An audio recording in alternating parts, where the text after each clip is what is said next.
much fun was that for you playing him? I mean, it wasn't that fun because we lost, but but nah, this was weird, fun. I guess just seeing him again and having an opportunity to kind of share the court together and just all the memories that we had as a team. So yeah, it feels weird, but at the same time, it's exciting too. He and Fred were going at it all night in that matchup. Is that what practice looked like over the last 5 years? Yeah, no, Fred was always, challenging him, and I think that, like that's something with us coming in, like that group, we always, like in practice, we always made those guys work hard, and Fred was definitely one of those guys that made it tough for Kyle, and obviously you learn, a great deal, from him.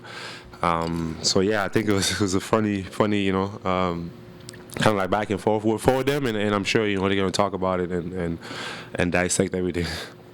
As strange as these last couple of years have been, not playing games in the arena, playing games in the empty arena, fans in and out of the building, obviously the result isn't what you wanted, but was it cool to be a part of this just in terms of like seeing the fans in that kind of atmosphere, environment again? Yeah, no, it's definitely dope. Like, again, like you said, a lot of ups and downs in terms of like just having fans, not having fans, and I think that just seeing him there, I think brought the energy. It was great to see that exciting atmosphere, and I think as a basketball player you love that type of thing, and we definitely miss it, and I think having that back feels somewhat kind of normal.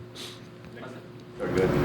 You answered it a little bit, but when like the video tribute's going, are you like soaking in those memories, or are you trying to stay locked into the game? What's going on? I mean, I think it's just you're watching it, and like you guys was watching it, I was watching it the same way, and again, obviously seeing those moments, and I'm sure it definitely means a lot more to him, but obviously for us, sharing those moments with him, and it's just exciting, and I'm sure that it's a moment that he's never gonna forget, and I think as well for us. Nick was saying this is the first time the defensive schemes, or the schemes that he put in, really didn't get executed, especially in that second half. Do you think that is that a product of the whole hype with the Kyle game? And I mean, I don't think so. I think they made 18 threes. Like that's tough, and those guys would.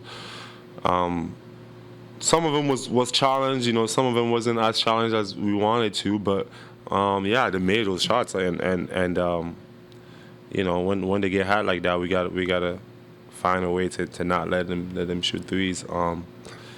Yeah, maybe we didn't do it to the best of our abilities, but also kudos to them that made the shots. And some of them was heavily contested. We always ask Fred about what he's kind of learned from Kyle, but how about for you? Is there one specific thing maybe that you look at Kyle and you say, oh, I really took that from him and applied it to my game? I think, just for me, like I try to learn, a little bit of his leadership and things that he's been able to do.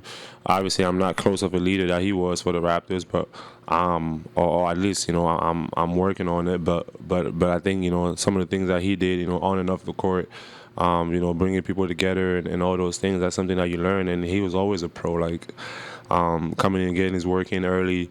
That's something that we all watched, and for me now coming back, it's like I have to set that example for everybody else because I've seen him do it, and he did it every single day, no matter what. So those are definitely things that I learned from him, and again, he was a true professional, and if you want to be close to the level that he was, those are the things that you can't cheat. Like you have to do those things, and we learned that from him. Scotty took nine threes today. What do you think about Scotty's, just the way he's developed his three-point shot over the course of the year? How many did he make?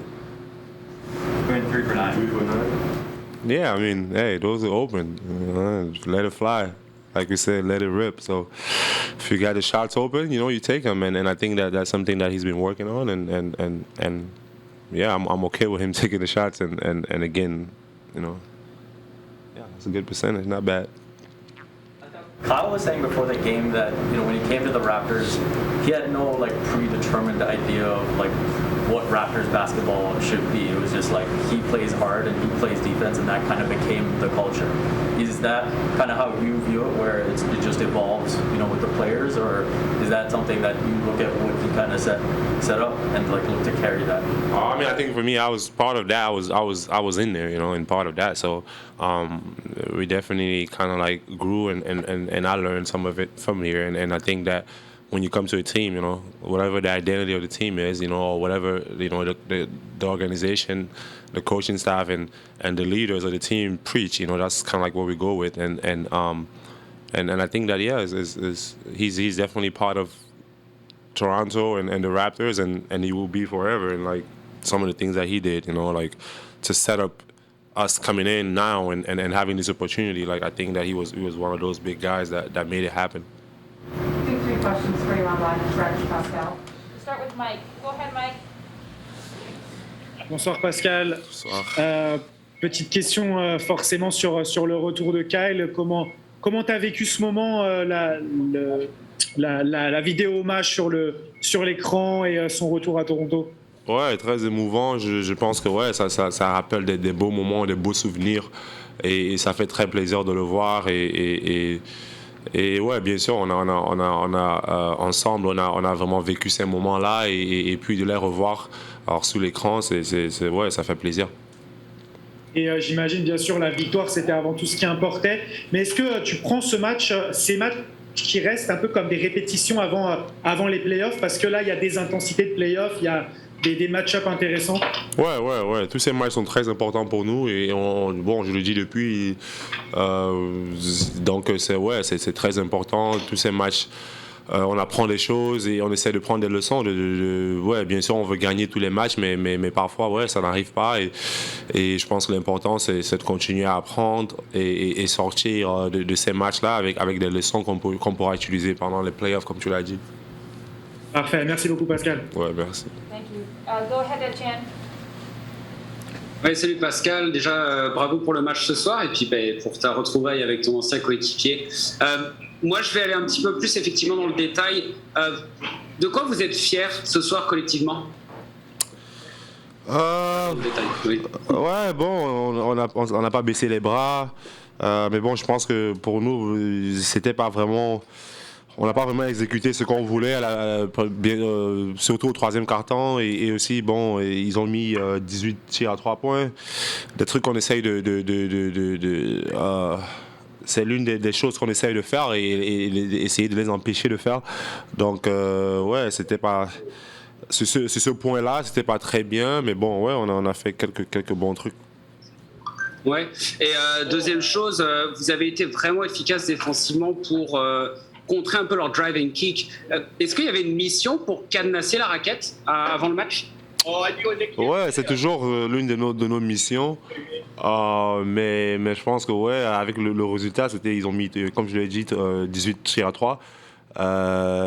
Parfois, on essaye de faire les deux, donc c'était pas vraiment ce qu'on voulait. Ok, ça marche, je te remercie. Last question from Raphaël from Radio Canada. Go ahead, Raphaël. Salut Pascal, d'abord en retard, joyeux anniversaire. Merci. Et aussi, j'aimerais avoir ton point de vue. On te contribue au même titre que Fred ce soir, mais de voir cette confrontation-là entre Fred et Cal, entre l'élève et le maître. Quel niveau a Fred aujourd'hui? Est-ce qu'il est égal à Cal? Est-ce qu'il l'a enfin surpassé? Comment est-ce que tu as apprécié ce match-là, cette confrontation? Je pense que Cal, il a sa carrière, et Fred, il a sa carrière. Donc, je pense pas que c'est nécessaire de les comparer. Je pense que Fred, il était un All-Star cette année. Nous sommes très fiers de lui, contents de ce qu'il a fait. Et on espère qu'il va continuer à pousser et continuer à travailler plus dur et à aller à un niveau un peu plus supérieur. Donc, nous sommes fiers de lui.